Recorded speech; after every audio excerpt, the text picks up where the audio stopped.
என்னங்க பண்ணுறீங்க? முட்டை சொல்ல வச்சு சாப்பிட்டுச்சு. பேக்கில் படுத்து கிடக்கு. துணியை இழுத்து போட்டு துணியில் படுத்து கிடக்கு. இப்போ மூக்கில் கை வச்சா கோவம் வருது. என்ன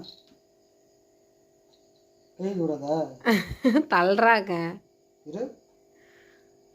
தொடாதீங்கப்பா, மூக்க தொடாதீங்க, மூக்க தொடாதீங்க, சொன்னத்தை கேளுங்க. ஐ ஐ அழகா தள்ளுதுங்க.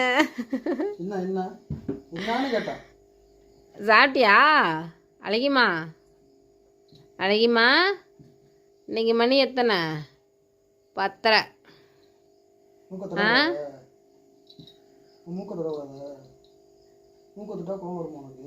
ஆமாம்.